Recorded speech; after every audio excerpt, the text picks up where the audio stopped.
Welcome back to Her True Stories, where we share the experiences of real women who faced betrayal, heartbreak, and injustice, and found their way to triumph. I'm your host, and today's story comes from Vivian, a 59-year-old woman whose own daughter tried to ship her off to a nursing home. What her family didn't know was that Vivian had been keeping a very big secret, a $22 million secret. Sometimes the people who underestimate us the most are the ones who end up regretting it forever. Let's dive into Vivian's incredible story of revenge, resilience, and the ultimate comeback. My name is Vivian Caldwell, though most people call me Viv, and at 59, I've learned that the most dangerous weapon a woman can wield isn't tears or tantrums, it's the element of surprise. That Tuesday morning in October, I was about to discover just how powerful that weapon could be. I was in my bedroom, the master suite of what had been my home for 37 years, applying my signature red lipstick in the antique mirror that had belonged to my grandmother. My emerald eyes, the feature that had launched 1,000 compliments and twice as many proposals in my younger days, reflected back at me with their usual sharpness. Age had been kind to me. My silver hair fell in waves to my shoulders, and my skin, thanks to good genes and better skincare, barely showed my years. The house was quiet except for the distant murmur of my daughter Harlow's voice drifting up from the kitchen. She was on the phone again, probably coordinating another one of her charity luncheons or country club committees. At 37, Harlow had perfected the art of looking busy while accomplishing very little, a skill that seemed to run in her husband's family. I was fastening my pearl earrings when I heard the softest knock on my bedroom door. Before I could answer, it cracked open and a small face peered through. My 6-year-old granddaughter, Maisie, with her tousled blonde curls and eyes wide with concern. "Grandma Viv," she whispered, slipping into the room like a little conspirator. "Can I tell you something?" "Of course, sweetheart," I said, turning from the mirror to face her properly. Maisie was the light of my life, the only pure thing left in a family that had grown increasingly toxic over the years. "What's troubling you?" She climbed onto my bed, her small hands fidgeting with a silk comforter. "Mommy and Daddy were talking really loud last night after I went to bed. I heard them from my room." "What did they say, darling?" Maisie's lower lip trembled. "They said they're sending you away today. To a nursing home. Mommy said you can't take care of yourself anymore and that it's too much work having you here." The words hit me like ice water, but I kept my expression calm. Inside, something crystallized, a cold, hard certainty that I'd been a fool to trust my own daughter. "Did they say anything else?" "Daddy said something about papers and money, and that they'd finally have the whole house." Maisie's eyes filled with tears. "Grandma Viv, I don't want you to go away. Who's going to read me stories and make cookies with me?" I pulled her into my arms, breathing in the sweet scent of her strawberry shampoo. "Don't you worry about a thing, my darling girl. Grandma has everything under control." But even as I comforted Maisie, my mind was racing. So this was their plan. After 3 years of living in my house, the house I'd bought and paid for, the house where I'd raised my children, the house that bore my name on the deed, they wanted me gone. Harlow and her husband Grant had been circling like vultures, waiting for the right moment to swoop in and claim their prize. What they didn't know was that Vivian Caldwell had been playing a much longer game than they realized. After Maisie scampered back to her room, I sat in my chair by the window, looking out at the manicured gardens I'd spent decades perfecting. The morning light caught the crystals in my chandelier, sending rainbows dancing across the cream-colored walls. Everything in this room, everything in this house, represented years of careful planning and shrewd investments that my family knew nothing about. When my husband Charles died 8 years ago, everyone assumed he'd left me comfortably provided for, but nothing more. They saw the widow in the suburban mansion, living off life insurance and Social Security, gradually becoming more dependent on her children's generosity. What they didn't see was the offshore accounts, the real estate holdings, the investment portfolio that had grown to over $22 million through decades of careful, quiet accumulation. I heard footsteps in the hallway, Harlow's deliberate stride in her designer heels. She knocked once and entered without waiting for permission, as had become her habit. "Good morning, Mother," she said, her voice carrying that particular blend of false cheer and barely concealed impatience that I'd grown to despise. "We need to talk." Harlow was beautiful in the way that money could make anyone beautiful. Perfectly highlighted hair, flawless makeup, clothes that cost more than most people's monthly salaries. But there was something cold in her blue eyes, something calculating that reminded me uncomfortably of her father at his worst. "Of course, darling," I said, standing to face her. "What's on your mind?" She clasped her hands together, the gesture she always used when she was about to deliver bad news disguised as good intentions. "Grant and I have been talking, and we think it's time to make some changes. You're getting older, Mother, and this house is so big and demanding. We're concerned about you living here alone." "I'm not alone," I pointed out mildly. "You and Grant and Maisie live here too." "Well, yes, but that's temporary. Grant's law practice is growing, and we're looking at houses in Westchester. When we move, you'll be by yourself, and frankly, we're worried about your safety." I nodded thoughtfully, as if her concern was genuine rather than transparent greed. "I see. And what do you suggest?" "There's a lovely assisted living facility about 20 minutes from here. Sunset Manor. It's very upscale, with activities and medical staff on site. We've already spoken to them, and they have a room available." "Today?" I asked, allowing just a hint of confusion to color my voice. "Well, yes. We thought it would be better to make the transition quickly, like removing a bandage. Grant has some paperwork for you to sign, just to make the transition smoother, and then we can get you settled in your new home." "Paperwork?" "Of course.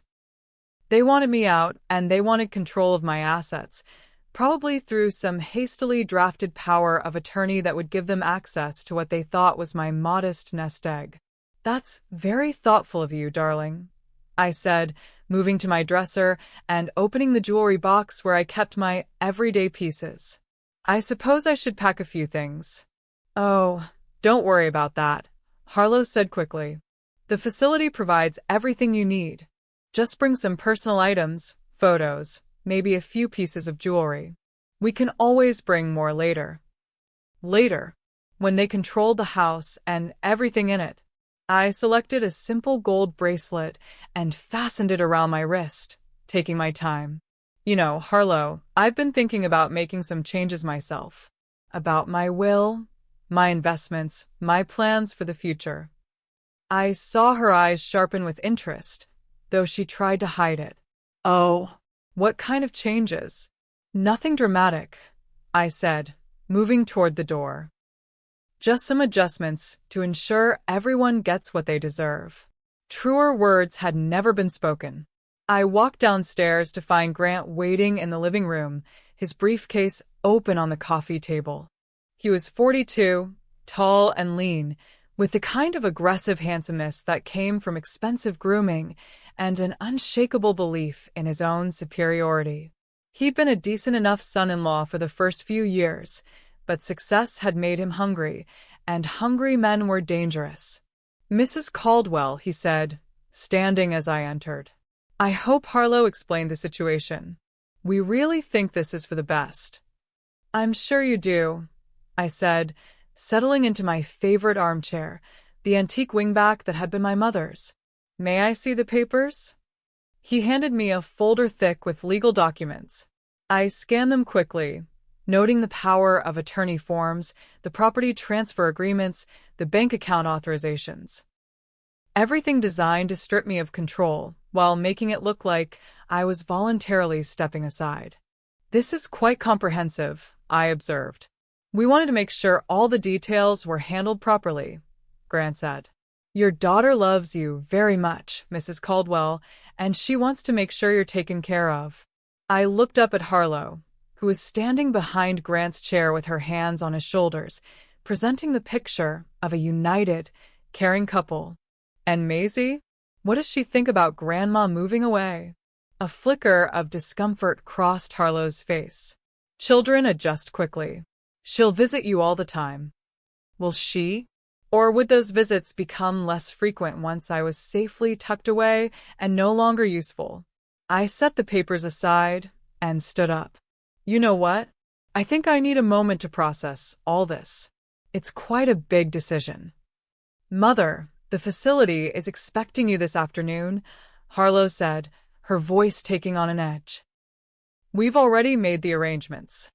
I understand. I just need a few minutes to gather my thoughts. I smiled at them both, the same warm smile I'd used to charm everyone from bank presidents to grocery store clerks. Why don't you two discuss the details while I freshen up? I walked calmly upstairs, my heels clicking against the hardwood floors with measured precision. In my room, I closed the door and leaned against it, allowing myself exactly 30 seconds to feel the full weight of their betrayal. 30 seconds to acknowledge that my own daughter was willing to steal from me, lie to me, and abandon me for money. Then I straightened my shoulders, touched up my lipstick, and began to plan their destruction. Before we continue with Vivian's incredible story, I want you to know that if this resonates with you, if you've ever felt underestimated, betrayed by family, or pushed aside when you still had so much to give, then you're exactly where you need to be. Don't just listen and leave. Hit subscribe so you'll never miss another story that speaks to your soul. Ring that notification bell because trust me, what Vivian does next will leave you cheering. And drop a comment below. Have you ever had family members who thought they could take advantage of you? Let's build a community where we support each other through these painful betrayals. Now, back to Vivian's story, because she's about to show everyone exactly what happens when you underestimate a woman with nothing left to lose. I walked to my window and looked down at the driveway where Grant's Mercedes gleamed in the morning sun. Next to it sat Harlow's white BMW, both cars that they'd bought with money borrowed against their future inheritance. They'd been living off expectations, spending money they didn't have on the assumption that everything I owned would someday be theirs. They were about to learn the difference between expectation and reality. I picked up my phone and scrolled to a number I hadn't called in months. Dahlia Monroe answered on the second ring. Viv? Darling, it's been ages. Hello, Dahlia, I said, keeping my voice low. I need a favor. A big one. You know I live for intrigue. What's happening? My daughter is trying to have me committed to a nursing home so she can steal my house. I need somewhere to stay while I plan my counterattack. There was a pause, then Dahlia's delighted laughter. Oh, honey, you've called the right person. Come to the plaza. I'll have the penthouse ready for you in an hour. Thank you. And Dahlia? This conversation never happened. What conversation? I'll see you soon, darling. I hung up and went to my closet, selecting a simple black dress and my grandmother's pearl necklace. Then I went to my jewelry box and removed a small key hidden behind the velvet lining. The key opened a safety deposit box that contained documents my family didn't know existed, documents that would change everything. I slipped the key into my purse along with my passport, credit cards, and enough cash to last several weeks. Everything else, my clothes, my photographs, my sentimental possessions, could wait. What mattered now was timing. I heard voices downstairs growing more animated. They were probably wondering what was taking me so long, getting anxious about their carefully laid plans. Let them wonder. Let them worry. It was just the beginning of a very long education in consequences. I walked to Maisie's room and found her sitting on her bed, hugging her favorite stuffed elephant. She looked up when I entered, her eyes still red from crying. Are you leaving now, Grandma Viv? I sat beside her and took her small hands in mine. I'm going away for a little while, sweetheart, but I want you to remember something very important. No matter what happens, no matter what anyone tells you, Grandma loves you more than anything in the world. Can you remember that? She nodded solemnly. Will you come back? Oh, yes, I said, kissing her forehead. Grandma will definitely be back. And when I am, everything is going to be different. I stood and walked to the door, then turned back to look at her one more time. Maisie, if you ever need me, if you're ever scared or sad, you call this number. I handed her a card with Dahlia's contact information written in my neat script. Can you keep this safe for me?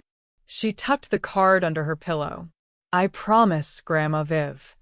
I made my way downstairs, where Harlow and Grant were waiting with barely concealed impatience. They had the papers spread across the coffee table like a battle plan, which, I supposed, was exactly what they were. Feeling better, Mother? Harlow asked. Much better, I said. In fact, I've never seen things more clearly. I walked past them toward the front door, and I could feel their confusion, like a tangible thing in the air. Mother, where are you going? Harlow called. We need to sign these papers and get you to Sunset Manor. I paused with my hand on the doorknob and turned back to face them. They were both standing now, Grant clutching his precious documents, Harlow's perfectly composed face showing the first cracks of uncertainty. You know what, darling? I said, my voice carrying the sweet, reasonable tone that had served me so well over the years. I've decided that I'm not ready for a nursing home just yet. But thank you for the suggestion. It's been very illuminating. You can't just leave, Grant said, his lawyer's instincts kicking in. We have arrangements, commitments. The facility is expecting. Then I suggest you call them and cancel. I interrupted, my smile never wavering. Unless, of course, one of you would like to take my place. I hear assisted living can be quite restful for people who've been working too hard. I opened the door and stepped into the morning sunshine, breathing in the crisp October air. Behind me, I could hear frantic whispers, the rustle of papers, footsteps hurrying across hardwood floors. Mother, Harlow called from the doorway. You can't just walk away from this. I turned back one last time, and in that moment, I let them see exactly who they were dealing with. The mask of sweet, aging motherhood fell away, revealing the sharp intelligence and steely determination that had built a fortune they never knew existed. Watch me, I said. And then I walked away from the house that had been my home for 37 years, leaving behind a daughter who thought she could steal from me and a son-in-law who thought he could manipulate me. What they didn't know was that I'd been planning for this moment longer than they'd been planning against me. The real game was just beginning. The Plaza Hotel had always been my sanctuary in the city, a place where elegance was understood rather than announced, where wealth whispered instead of shouted. As my taxi pulled up to the familiar entrance, I felt the first genuine smile cross my face since Maisie's tearful warning that morning. Dahlia Monroe was waiting for me in the penthouse suite, resplendent in a flowing kaftan that somehow managed to look both exotic and sophisticated.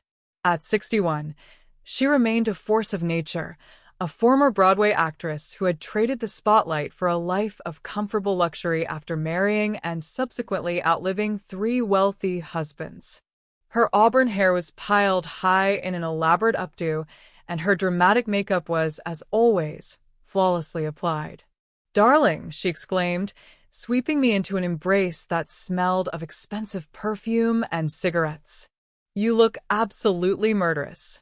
I approve completely. I feel murderous, I admitted, accepting the martini she pressed into my hand.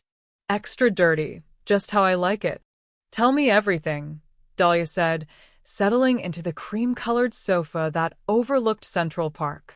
Start from the beginning and leave out nothing. So I did. I told her about Maisie's warning, about the nursing home ultimatum, about the papers Grant had prepared to strip me of everything I'd worked for. Dahlia listened with the focused attention of someone who understood the complexities of family betrayal, occasionally making small sounds of outrage or disgust. When I finished, she was quiet for a long moment, swirling the olive in her glass with predatory precision. $22 million, she said finally. And they have no idea? None whatsoever. Charles and I were very careful to keep our real wealth separate from our visible assets. The house, the cars, the obvious investments, those they know about. But the offshore accounts, the real estate holdings, the art collection and storage, all of that exists in a world they've never glimpsed. And legally, it's all yours? Every penny. Charles was many things, but he wasn't stupid. Everything was structured to protect me and, eventually, Maisie. Harlow was always too interested in immediate gratification to be trusted with long-term wealth. Dahlia laughed, a sound like wind chimes in a hurricane. Oh, darling, this is going to be fun. What do you have in mind? I set down my martini and walked to the window, looking out at the city that had given me so many opportunities over the years. I'm going to give them exactly what they want, my apparent helplessness and dependence. I'm going to return to that house as the confused, grateful mother who needs their guidance and support. And then I'm going to systematically destroy them. Financially, socially, emotionally. I'm going to strip away every advantage they think they have until they're left with nothing but the reality of who they truly are. Viv, you magnificent, vindictive woman, Dahlia said, raising her glass. How can I help?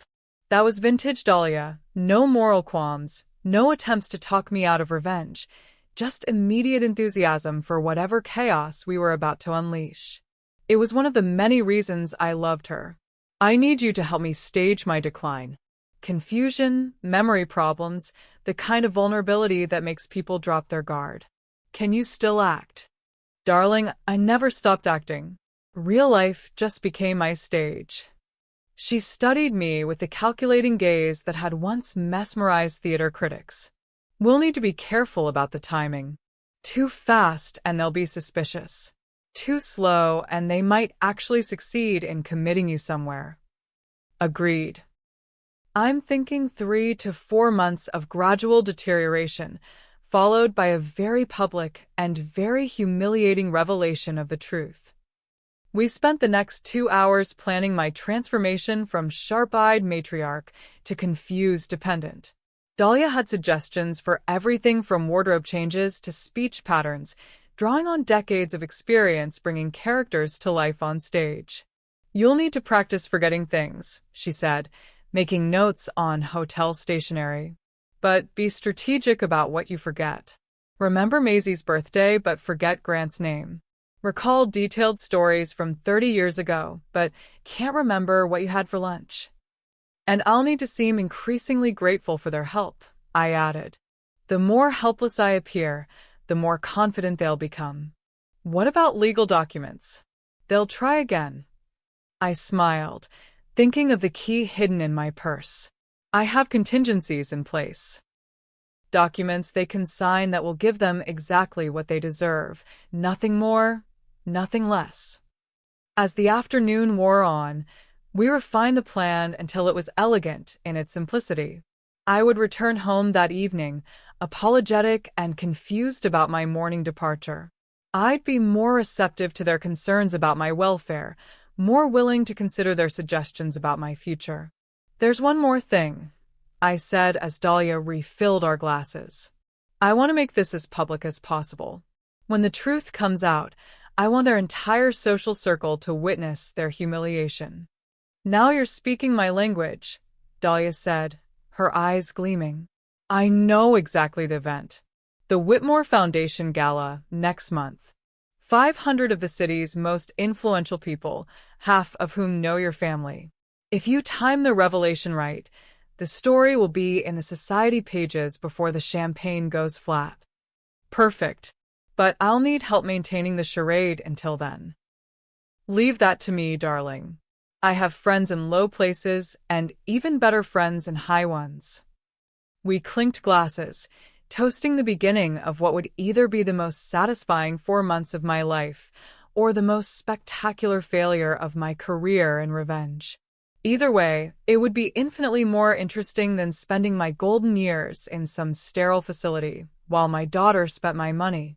At 6 o'clock, I called for a car to take me home. Dahlia helped me muss my hair slightly and smudge my lipstick, creating the appearance of someone who'd spent the day in emotional distress rather than plotting the destruction of her enemies.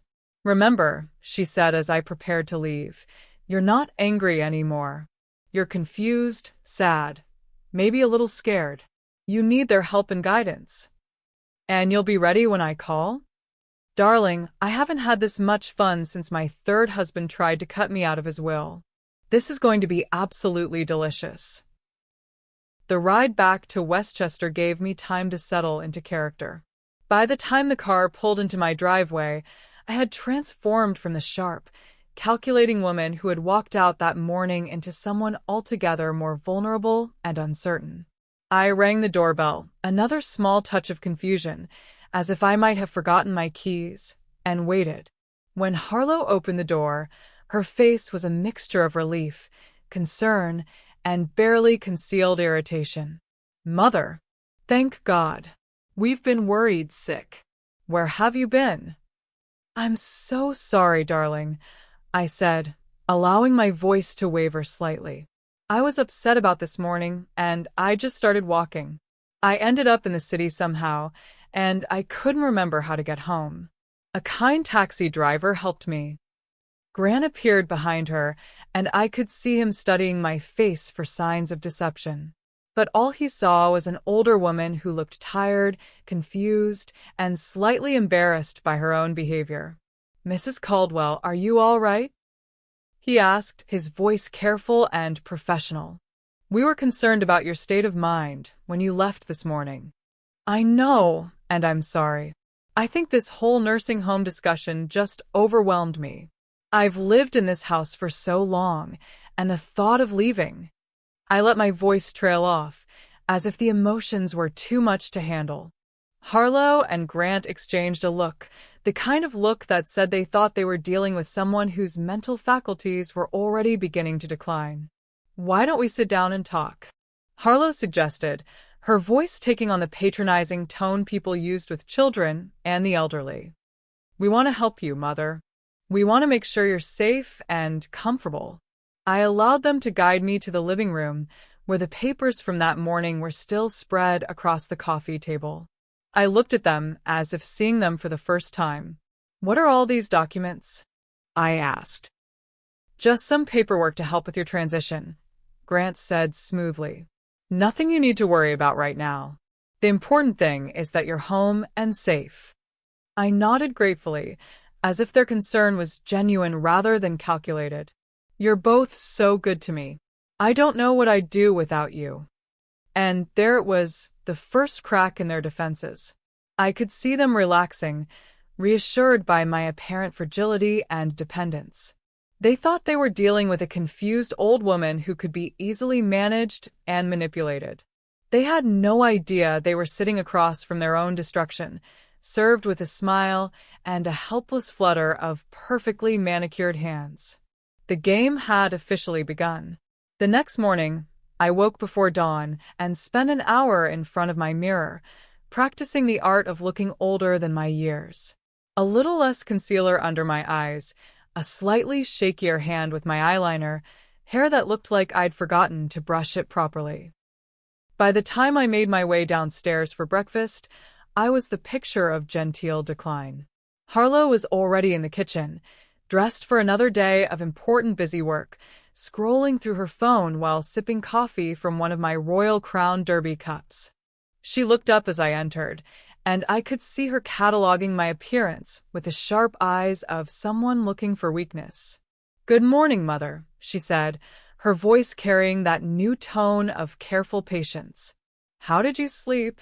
"Not very well," I admitted, adding a slight tremor to my voice. I kept thinking about yesterday, about how confused I was. It's frightening when you can't trust your own mind. It was a masterful touch, admitting to cognitive problems while appearing lucid enough to be aware of them. The kind of thing that would make them feel simultaneously sympathetic and superior. That's completely normal, Harlow said, standing to pour me coffee.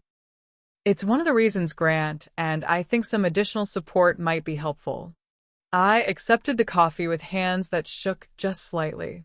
You're probably right. I just hate feeling like such a burden. You're not a burden, Mother. You're family. Family. The word carried such weight when it was spoken with genuine love, and such emptiness when it was used as a manipulation.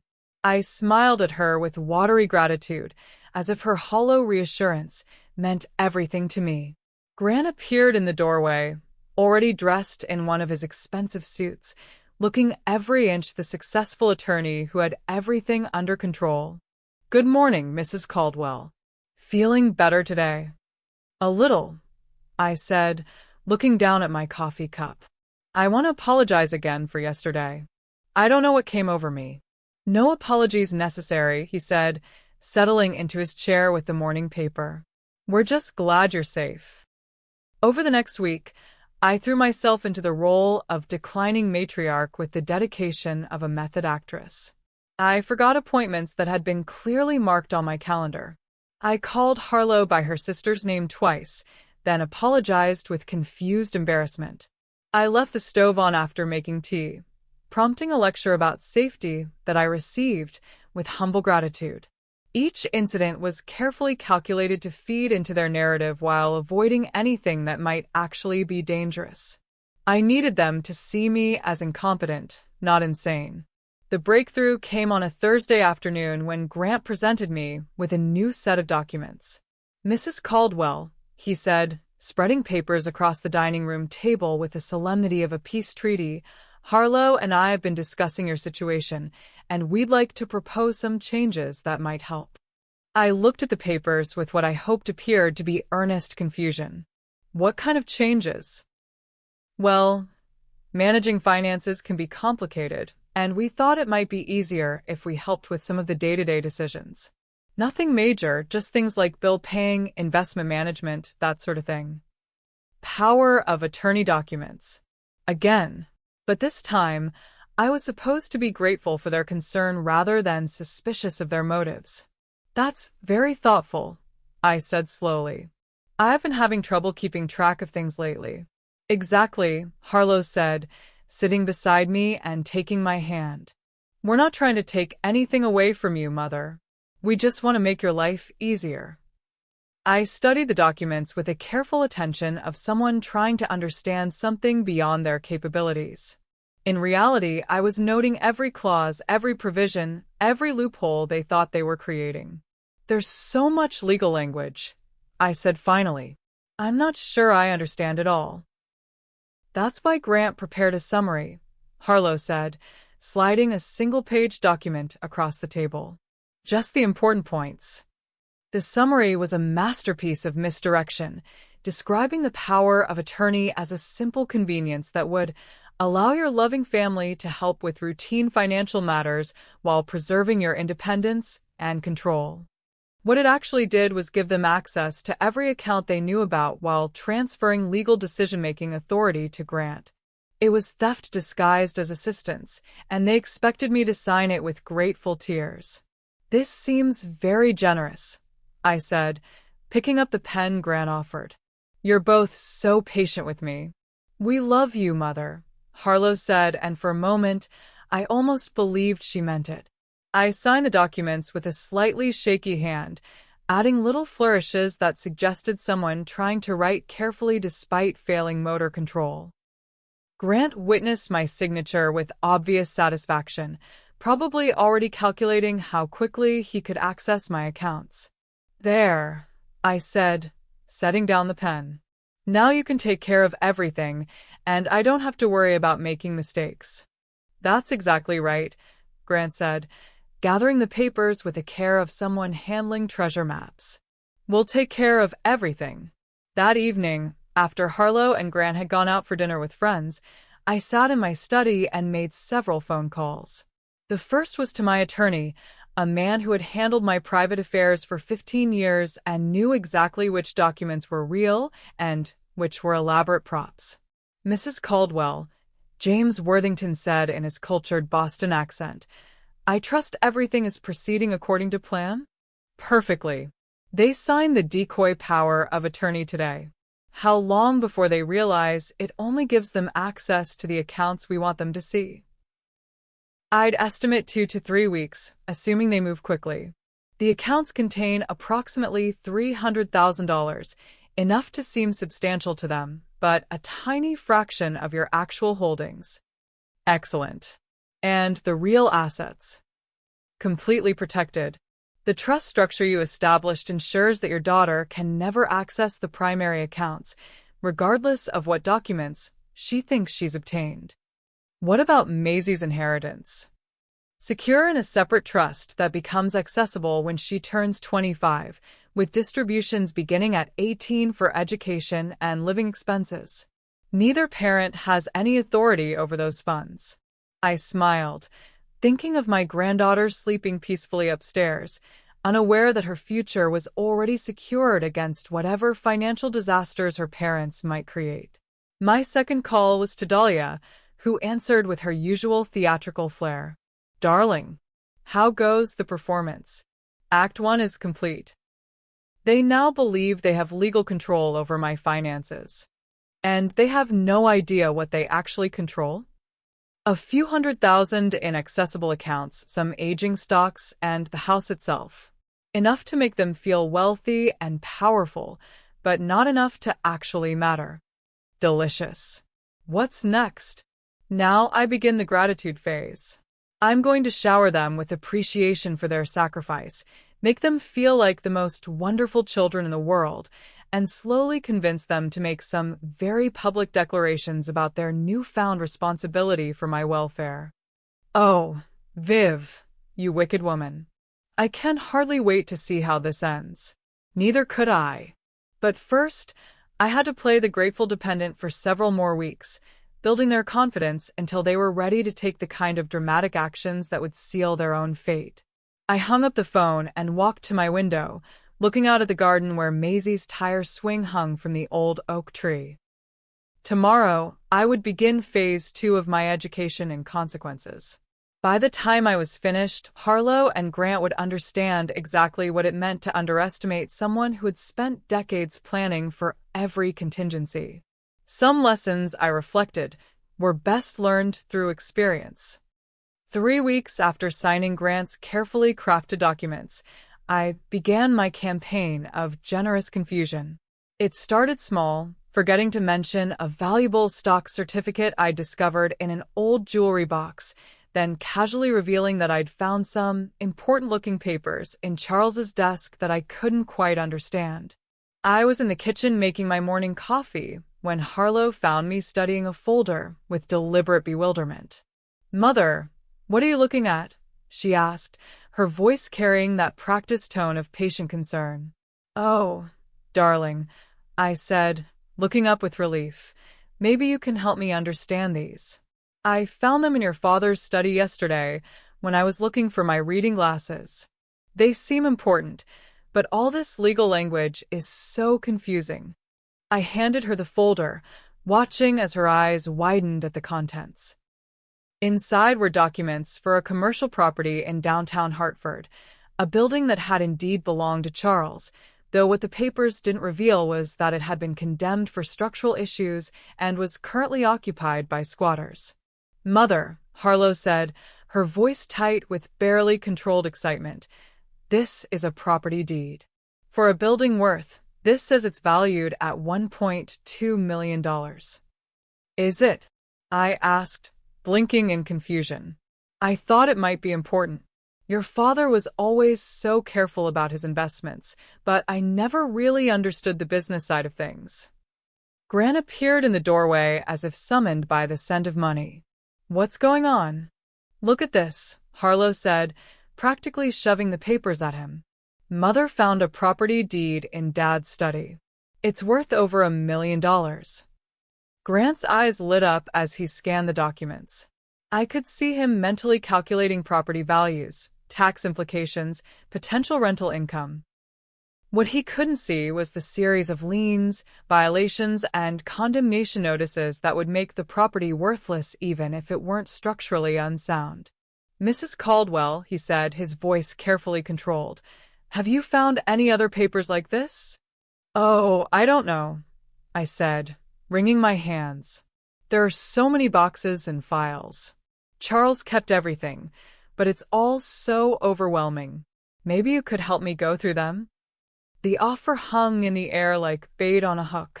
I could see them exchanging glances, already planning their treasure hunt through Charles's papers. Of course, Mother, Harlow said. We'd be happy to help you organize everything. In fact, why don't we make a project of it? We can go through all of Dad's files and make sure you understand what you have. That would be wonderful, I said, clasping my hands together. I've been so worried about missing something important. That afternoon, I led them to Charles's study, a room I'd deliberately left untouched since his death. Oak-paneled walls lined with law books and business journals, a massive desk covered with carefully arranged papers, filing cabinets that suggested decades of meticulous record-keeping.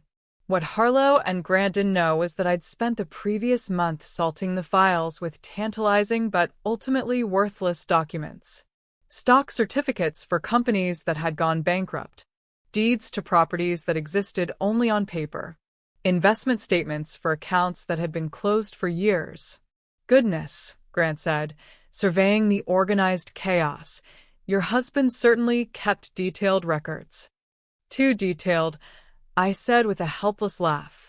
I can barely find anything in here. That's why I was hoping you could help me make sense of it all. They dove into the files with the enthusiasm of archaeologists discovering a tomb. For every genuine document they found, and there were some, carefully chosen to seem valuable while being essentially worthless, I provided stories about Charles's business acumen and investment strategies. He was always so clever about money, I told them as Harlow discovered a folder of vintage stock certificates. He said the key was diversification and patience. Never put all your eggs in one basket, Vivian, he used to say.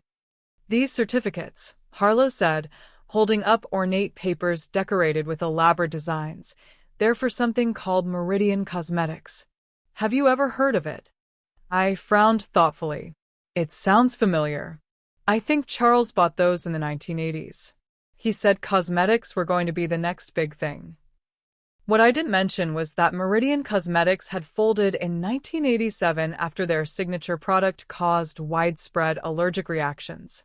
The certificates were beautiful but worthless, expensive wallpaper disguised as investments.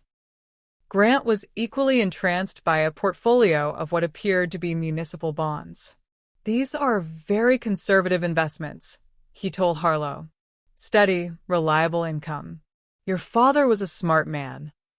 The bonds were indeed conservative, so conservative that they'd been called in and redeemed 15 years ago. But the paperwork was impressive, and Grant's legal training didn't extend to municipal finance. Over the next 2 weeks, they discovered a treasure trove of seemingly valuable assets. Property deeds, stock certificates, investment statements, business partnerships. A paper trail that suggested Charles had been far more successful than anyone had realized. Mother, Harlow said one evening as we sat in the living room after dinner, Grant and I have been adding up the value of everything we've found, and it's quite substantial. Is it? I asked, looking pleased but confused. How substantial? Well, it's difficult to get exact figures without having everything appraised, but we're estimating somewhere between $5 and $8 million. I gasped, pressing my hand to my chest. That much? I had no idea Charles left me so well provided for. The thing is, Grant said, leaning forward with his most professional expression, some of these investments require active management. Stock portfolios need to be monitored, properties need maintenance, bonds have maturation dates that require attention. Oh my, I said, looking overwhelmed. I wouldn't know how to handle any of that. That's where we can help, Harlow said quickly. Grant has experience with investment management, and I can handle the day-to-day oversight. We could make sure everything is properly maintained and growing. You would do that for me? I asked, my voice trembling with gratitude. Of course, Mother. We're family. There was again that word that meant everything and nothing, depending on who was saying it and why. But I couldn't ask you to take on such a burden, I protested weakly. It's not a burden, Grant assured me. In fact, we'd be honored to help preserve your father's legacy and ensure your financial security. Preserve Charles's legacy. Ensure my financial security. Such noble words for what amounted to elaborate theft. If you really think it's best, I said finally, then I suppose we should make it official. I trust your judgment completely. That weekend, Grant presented me with a new set of documents, powers of attorney specifically designed to give them control over the discovered assets. I signed them with the same grateful confusion I'd shown before, while mentally noting that every account number, every property description, every investment detail led to assets that were either worthless or non-existent. But Harlow and Grant didn't know that. As far as they were concerned, they'd just gained control of a fortune worth millions. I could see it in their eyes, the calculations, the plans, the dreams of luxury that my supposed wealth would fund. They began spending almost immediately. New clothes, expensive dinners, a weekend trip to Napa Valley to research wine investments. They were careful not to be too obvious about it, but I noticed the upgraded handbags, the premium hotel receipts left carelessly on counters, the way they talked about their future plans with newfound confidence. We should probably start thinking about some improvements to the house, Harlow suggested one morning. If we're going to be managing Mother's portfolio, we'll need a proper office space. Good thinking, Grant agreed. And maybe we should look into updating the security system. With assets of this magnitude, we can't be too careful. They were already thinking like owners rather than caretakers. They'd gone from trying to ship me off to a nursing home to treating my house as their future headquarters. The transformation was as predictable as it was pathetic. If you're enjoying Vivian's masterful manipulation of her greedy family, make sure you hit that subscribe button and ring the notification bell. Stories like this don't come along every day, and you won't want to miss what happens when her daughter and son-in-law realize they've been played. Comment below and let me know. Have you ever dealt with family members who are more interested in your money than your well-being? Share your stories in the comments. Now, let's see what Vivian has planned next, because the golden bait has been taken, and it's time to start reeling in her prey. But my favorite moment came 3 weeks later, when I overheard Harlow on the phone with her friend Caroline from the country club. No, we're not looking at houses anymore, she was saying, her voice filled with newly acquired importance. It turns out Mother has much more substantial assets than we realized. We're going to stay here and help her manage everything. It's quite a responsibility, actually, millions of dollars in investments that need professional oversight. Millions of dollars. Professional oversight. Quite a responsibility. I smiled to myself as I continued past her door. She had no idea how right she was about the responsibility part, though not in the way she imagined. Phase 2 was complete. They now believed they controlled a fortune, and they were beginning to live like it. Soon, they would be confident enough to make the kind of public declarations and dramatic gestures that would ensure their humiliation was as spectacular as possible. But first, I needed to introduce them to the final player in my little drama, someone who would add an element of scandal that would make their eventual downfall absolutely irresistible to the society pages. It was time to call in some additional help. The Whitmore Foundation Gala was exactly 6 weeks away, and I needed to establish my new social position before then. It was time for Vivian Caldwell to emerge from her period of confused dependence and begin making the kind of public appearances that would set the stage for the grand finale. I chose the Greenwich Country Club's monthly charity luncheon as my coming-out event. Harlow had been attending these gatherings for years, using them to network with other wives of successful men and establish her credentials as someone worth knowing. Today, I would remind everyone exactly whose daughter she was. I think I'd like to come with you today, I announced over breakfast, watching Harlow's face carefully for signs of concern. To the charity luncheon? She asked, clearly surprised. Mother, you haven't been to one of those in months. Are you sure you're feeling up to it? I think it would be good for me, I said, adding just a touch of uncertainty to my voice. I've been feeling so isolated lately, and you're always saying how important these social connections are. Grant looked up from his newspaper. That's actually a good idea. Getting back into normal activities might help with your adjustment. My adjustment, such a delicate way of referring to what they believed was my cognitive decline. Wonderful, I said, clapping my hands together. I'll wear my blue Chanel suit, the one Charles always said brought out my eyes. At the country club, I made my entrance on Harlow's arm, playing the role of elderly mother being guided back into society by her devoted daughter. But once we were inside, surrounded by the wives and widows of Greenwich's elite, I began my transformation. Vivian Caldwell, exclaimed Margaret Whitmore, the Foundation's president and Greenwich's unofficial social arbiter. How lovely to see you out and about. We've missed you at these gatherings. Thank you, Margaret, I said, my voice carrying just enough of its old authority to remind her who she was talking to. I've been dealing with some family matters, but I'm ready to be more social again. As the luncheon progressed, I carefully rebuilt my social position. I complimented the right people, remembered the right names, and demonstrated that my wit and intelligence were as sharp as ever. The contrast with Harlow's careful management of me was deliberately striking. Your mother seems to be doing much better, whispered Caroline Ashford, sliding into the seat beside Harlow during the dessert course. I was worried after what you told me about her difficulties.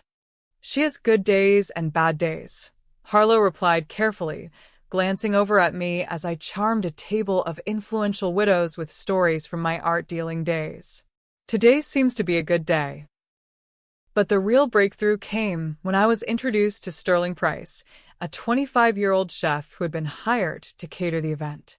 He was exactly what I needed, handsome in an unconventional way, clearly intelligent, and young enough to cause exactly the kind of scandal that would make my eventual revelation even more delicious. Mrs. Caldwell, he said when Margaret introduced us, I've heard wonderful things about your art collection. I'm something of an art enthusiast myself. Are you? I asked, studying his face with interest. What period interests you most?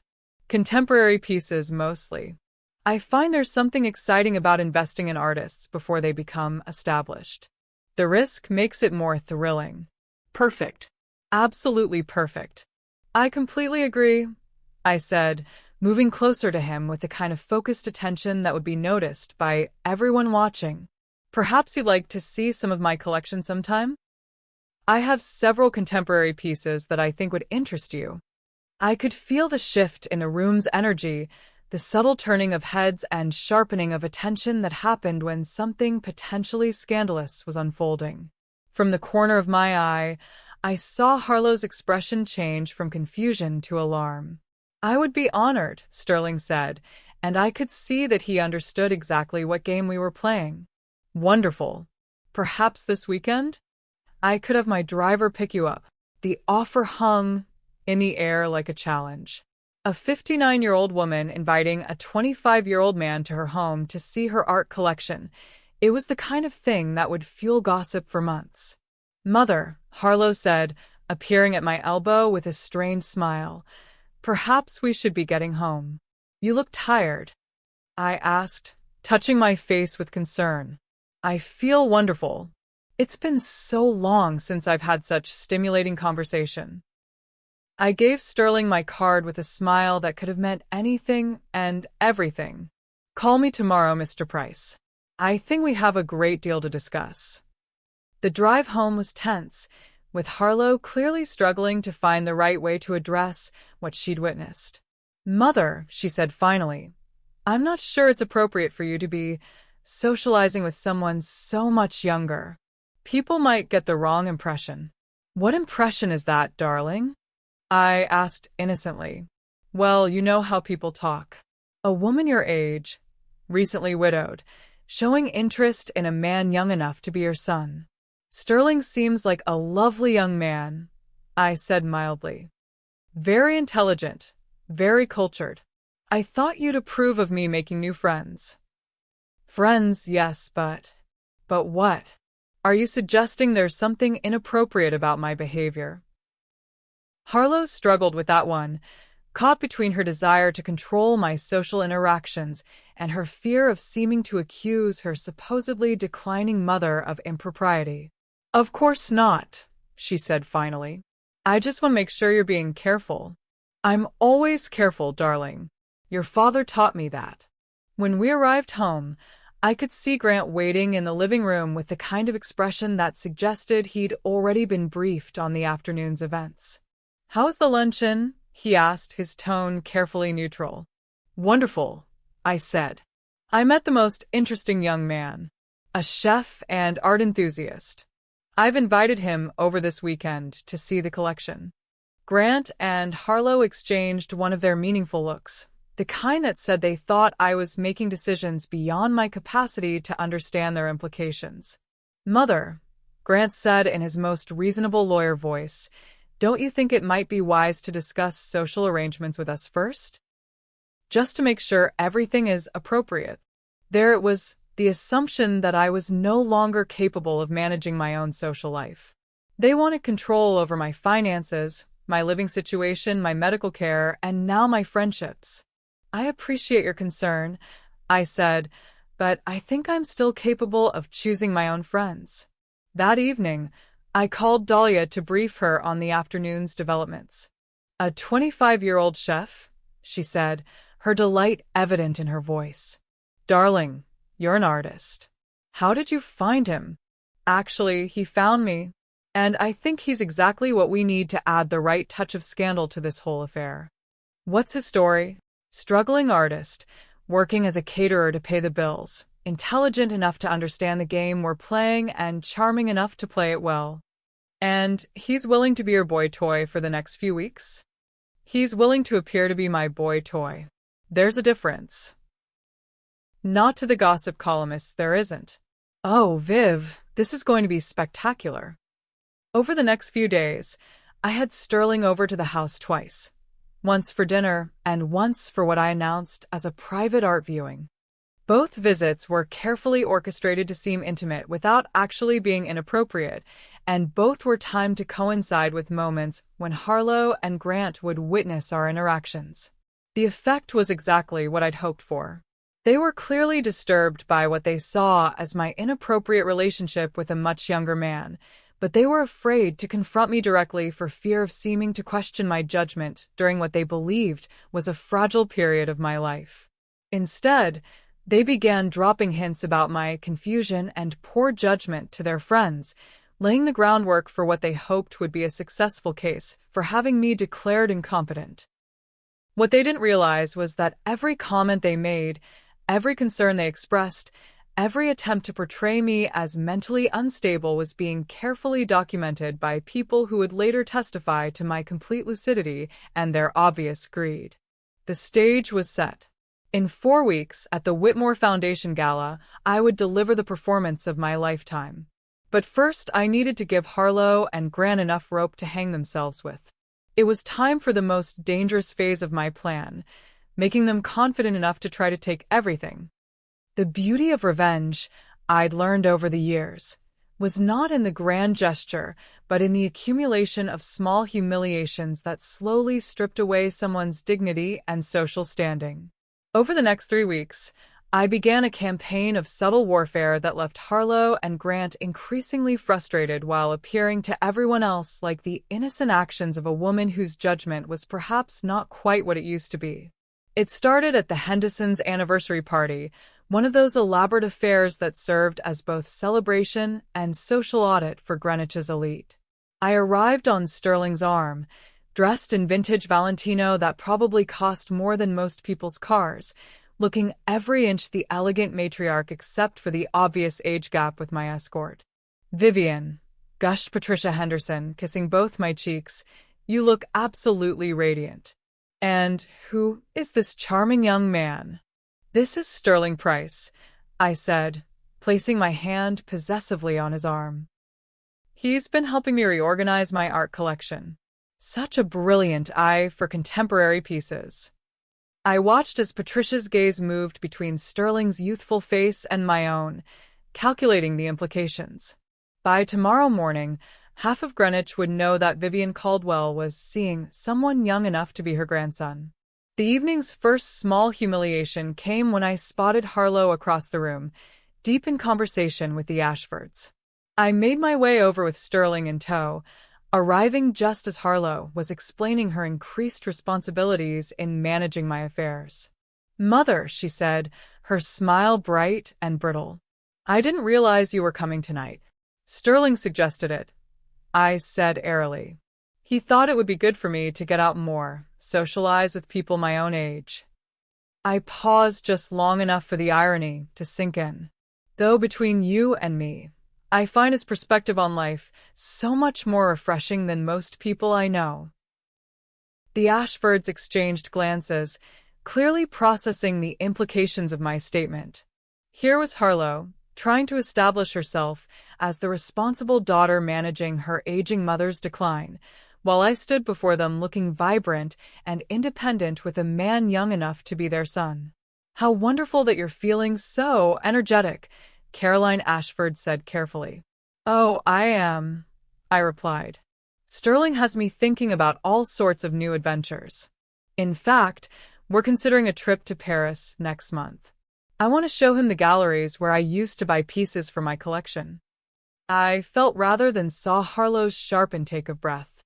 A trip to Paris with Sterling would be social suicide, exactly the kind of scandalous behavior that would confirm everyone's suspicions about my judgment while making her look either complicit or incompetent as my caregiver. "Mother," she said, her voice tight with barely controlled panic, "perhaps we should discuss any travel plans as a family first?" "Should we?" I asked, tilting my head with innocent confusion. "I don't recall you asking my permission when you and Grant went to Napa Valley last month." Another small cut, delivered with a smile.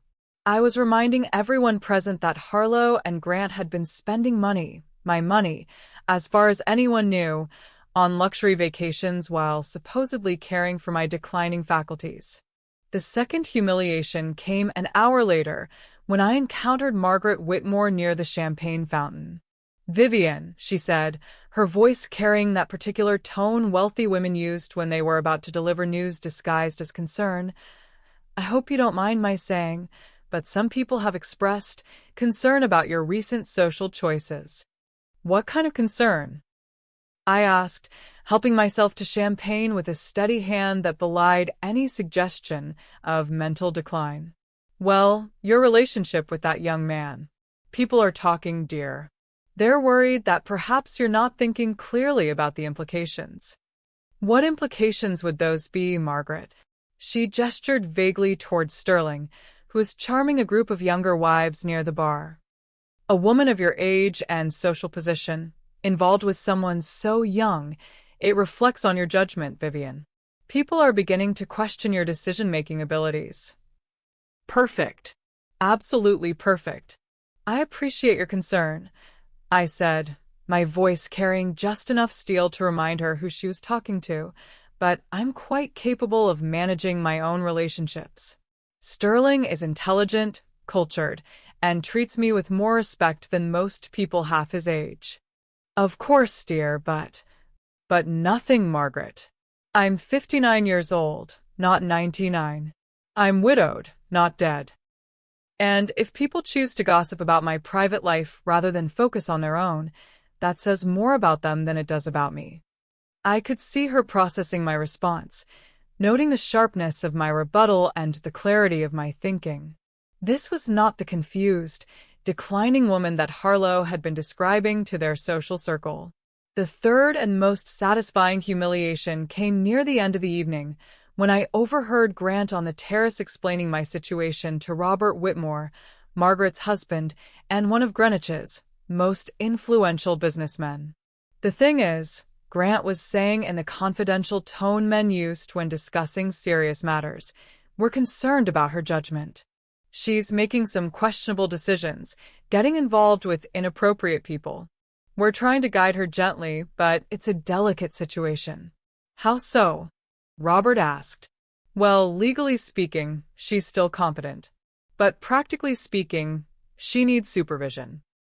The relationship with this young man is just the latest example of poor decision-making. I chose that moment to step onto the terrace with Sterling, both of us laughing at something he'd just said about the sculpture garden. "Grant, Robert," I said warmly, "what a lovely evening. Sterling and I were just discussing the Hendersons' art collection. Did you know they have 3 pieces by artists I discovered in the 1980s? I have such an eye for talent." I let my gaze rest meaningfully on Sterling as I said this, and I could see Robert Whitmore making his own calculations about what kind of talent I might be referring to. "Mrs. Caldwell has incredible stories about the art world," Sterling said, playing his part perfectly. "I could listen to her talk about her adventures for hours." "Adventures," Grant repeated, his voice carefully neutral. "Oh, yes," I said, moving closer to Sterling with a kind of physical familiarity that would fuel gossip for weeks. "I was thinking of taking Sterling to see some of the private collections in Europe. He's never been to the Louvre's restricted galleries." "That sounds ambitious," Robert said, clearly wondering whether I was planning an educational trip or an extended romantic getaway. "I believe in sharing beautiful things with people who can appreciate them," I replied, my hand resting lightly on Sterling's arm. The ride home was tense enough to cut with a knife. Harlow sat rigid in the passenger seat while Grant gripped the steering wheel with white knuckles, both of them clearly struggling with how to address the evening's events. "Mother," Harlow said finally, "we need to talk about your behavior tonight." "What about it?" "The way you were acting with Sterling, the things you said about traveling together. People are starting to talk." "People always talk, darling." "It's what they do when their own lives are too boring to sustain conversation." "This isn't a joke," Grant interjected. "Your reputation is at stake. Our family's reputation is at stake." "Our family's reputation." As if my supposed romantic entanglements reflected on their social standing rather than their ability to properly supervise the woman they claimed needed their guidance. "I wasn't aware that my personal relationships were subject to family approval," I said mildly. "They are when your judgment is compromised," Grant snapped, then immediately looked like he regretted the words. There it was, the accusation they'd been dancing around for weeks. According to Grant, my judgment was compromised, which meant I couldn't be trusted to make my own decisions about anything, including whom I chose to spend time with. "My judgment seems perfectly clear to me," I said. "Sterling is intelligent, cultured, and finds my company stimulating. If that makes other people uncomfortable, perhaps they should examine their own prejudices." "Mother," Harlow said, her voice taking on the patronizing tone she used when she thought I was being particularly difficult, "we're just trying to protect you. Sometimes when people are going through changes, they make decisions they wouldn't normally make." "Changes." "Decline." "Compromised judgment." They were building a case for my incompetence, one carefully chosen word at a time. What they didn't realize was that I was building a case of my own, one that would demonstrate not only my complete mental competence but their obvious greed and manipulation. In 3 weeks, at the Whitmore Foundation Gala, everyone who had witnessed tonight's subtle humiliations would understand exactly what had been happening. But first, I needed to give them one final opportunity to reveal their true intentions. It was time to dangle the ultimate prize in front of them and see just how far they were willing to go to claim it. Time to mention the will. The following Monday morning, I made my announcement over breakfast with a casual air of someone mentioning the weather. "I've been thinking about making some changes to my will," I said, buttering my toast with deliberate precision. "Sterling has given me some interesting perspectives on legacy and how we choose to be remembered." The silence that followed was so profound I could hear the grandfather clock ticking in the hallway. Harlow set down her coffee cup with the careful control of someone trying not to break delicate china. "Changes?" she asked, her voice carefully neutral. "Nothing dramatic," I said, taking a small bite of toast. "Just some adjustments to reflect my current priorities and relationships." Gran appeared in the doorway as if summoned by some invisible signal, his lawyer instincts apparently capable of detecting discussions about wills from 3 rooms away. "Did I hear something about estate planning?" he asked, settling into his chair with studied casualness. "I was just telling Harlow that I'm considering some revisions," I said. "It's been 8 years since Charles died, and my circumstances have changed considerably." "What kind of revisions?"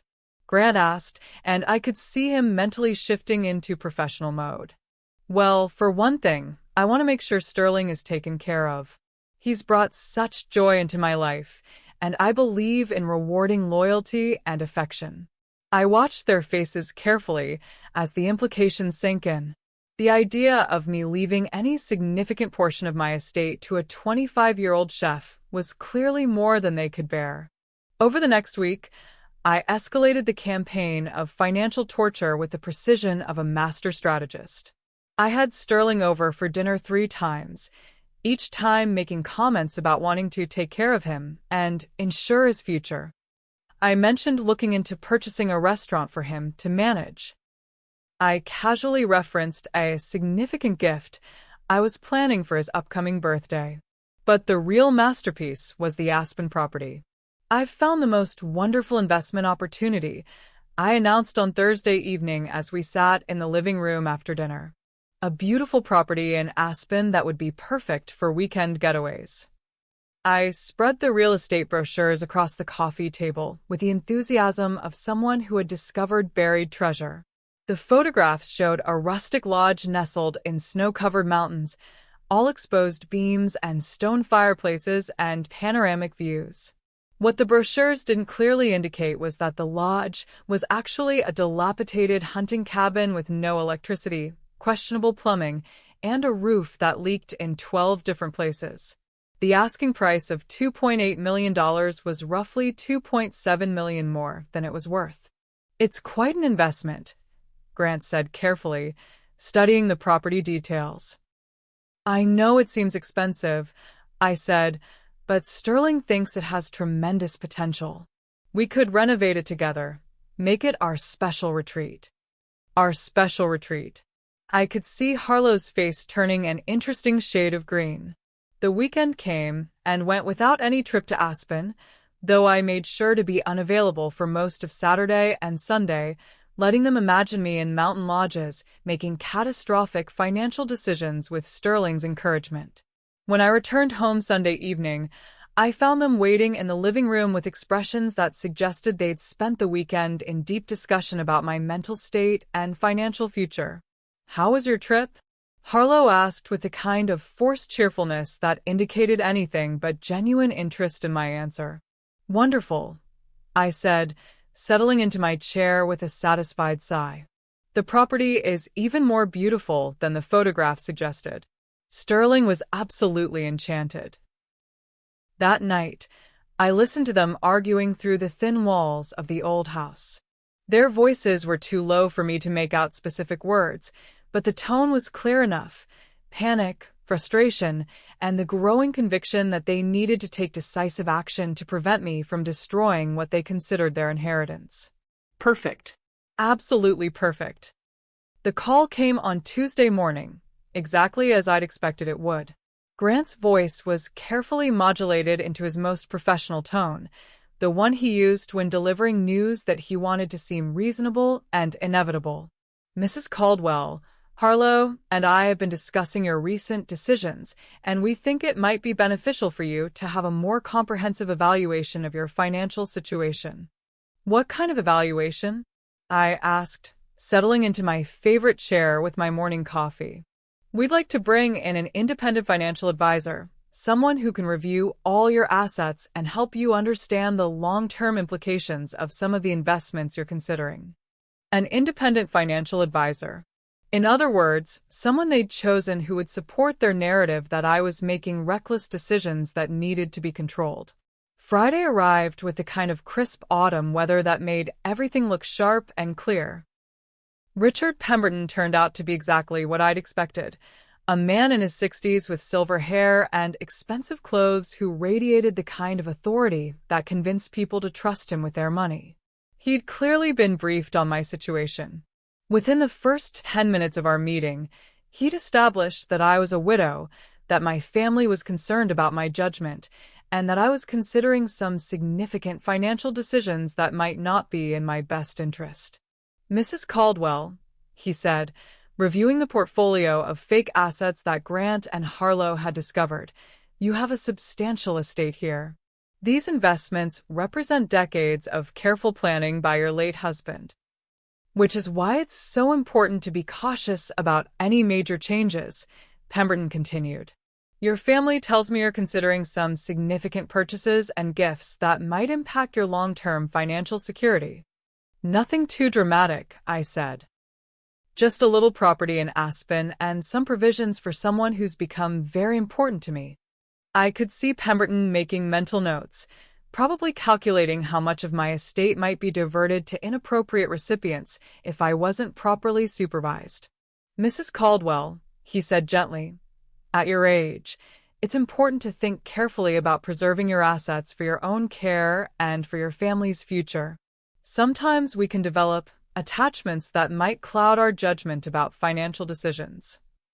That evening at dinner, Grant presented me with a new set of documents, the most comprehensive power of attorney arrangement he'd drafted yet, combined with trust agreements that would essentially transfer all my known assets to his control while providing me with a modest monthly allowance. "We've taken Mr. Pemberton's advice," he said, spreading the papers across the dining room table. "This structure will protect your assets while ensuring you have everything you need for a comfortable retirement." I signed the documents with the same grateful confusion I'd shown before, creating the final pieces of evidence I'd need for next Friday's revelation. "There," I said, setting down the pen. "Now you can take care of everything, and I don't have to worry about making mistakes." "That's exactly right, Mother," Harlow said, gathering the papers with obvious relief. "You don't have to worry about anything anymore." In 1 week, I would stand before 500 of the most influential people in Connecticut and reveal exactly what Harlow and Grant had been trying to do. They thought they'd won. They thought they'd successfully manipulated a confused old woman into signing away her independence. They were about to learn the difference between seeming helpless and being helpless. The Whitmore Foundation Gala was Greenwich Society's most anticipated event of the year. 500 guests in black tie and designer gowns, a ballroom decorated with $15,000 worth of flowers, and enough concentrated wealth to fund a small country. It was exactly the stage I needed for the final act of my little drama. I spent Friday morning in careful preparation, choosing my outfit with the same precision a general might select weapons for battle. The dress was vintage Dior, black silk with intricate beadwork that caught the light like captured stars. My grandmother's diamonds, the real ones, not the copies I'd been wearing around the house, completed the ensemble. Sterling arrived at precisely 7 o'clock, devastatingly handsome in his rented tuxedo.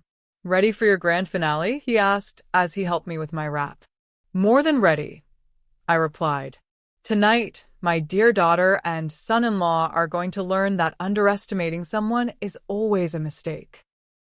The ballroom was everything I'd expected: crystal chandeliers, massive floral arrangements, and the cream of Connecticut society glittering in their finest jewelry. When Margaret Whitmore announced that I would be making a special presentation, the murmur that rippled through the ballroom was everything I'd hoped for. 500 people turned their attention to me, their faces reflecting various degrees of curiosity, concern, and anticipation. I walked to the podium with the measured stride of someone completely in control of her faculties and her destiny. "Good evening," I began, my voice carrying clearly through the microphone. Thank you all for being here tonight to support such an important cause. I've asked to speak to you this evening because I have some announcements to make about my future plans. From my position at the podium, I could see Harlow and Grant at their table, both sitting rigidly upright with expressions of barely concealed horror. Many of you know that I've been through some difficult times recently, I continued. The loss of my husband, questions about my health and judgment, concerns about my ability to manage my own affairs. Tonight, I want to address those concerns directly. First, I want to talk about my relationship with Sterling Price. I turned to smile at him. There have been rumors about the nature of our relationship, speculation about my judgment in becoming involved with someone so much younger. I paused, letting the tension build. I want to clarify that Sterling and I are not romantically involved. He's a brilliant young man who has been helping me with a very special project, one that required someone capable of playing a role convincingly enough to fool some very intelligent people. What followed was a 15-minute presentation that destroyed Harlow and Grant more thoroughly than any physical violence could have accomplished. I detailed their attempts to have me declared incompetent, their fraudulent power of attorney documents, their efforts to control assets they believed were worth millions of dollars. The properties and investments they thought they were gaining control of, I explained, were either worthless or non-existent. The stock certificates for Meridian Cosmetics? That company went bankrupt in 1987. The commercial property in Hartford? Condemned and occupied by squatters. The silence in the ballroom was absolute. But here's what they didn't know, I said. During my marriage to Charles, we accumulated assets worth approximately $22 million. Offshore accounts, real estate holdings, art collections, all of it structured to be completely inaccessible to anyone who might try to steal it through legal manipulation. And here's what I've decided to do with that money, I continued. Effective immediately, I'm establishing a private foundation dedicated to supporting elder abuse prevention and financial literacy education.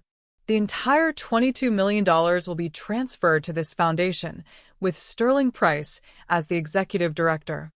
I stepped back from the podium and returned to my table, where Sterling was waiting with champagne and a smile.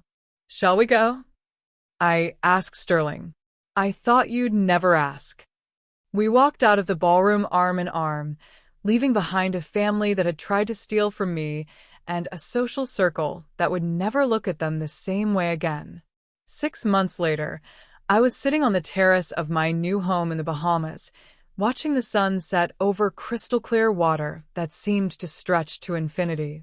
The house was everything I dreamed of, modern architecture nestled into tropical landscape, with floor-to-ceiling windows that brought the ocean indoors.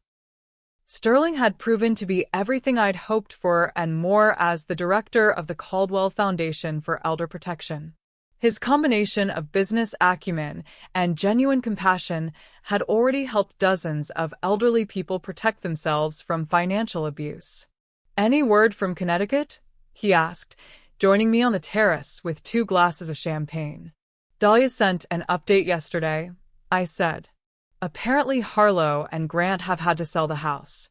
They're renting a small apartment in Stamford and both working retail jobs to pay their debts." The fall had been swift and merciless. Within days of the gala, news of their attempted financial manipulation had spread through Greenwich society like a contagion. Grant had been quietly asked to leave his law firm. Harlow had been dropped from every committee and social organization she belonged to. And Maisie, Sterling asked, safely enrolled in an excellent boarding school in Vermont, with full tuition paid through college. She visits me here during school holidays, and she's thriving away from her parents' toxic influence. Over the past 6 months, the Caldwell Foundation had helped investigate 43 cases of suspected elder abuse, resulting in the recovery of over $8 million in stolen assets. We'd also funded financial literacy programs in 12 states and successfully lobbied for stronger legal protections for elderly victims of fraud. As the sun sank lower toward the horizon, painting the sky in shades of gold and pink.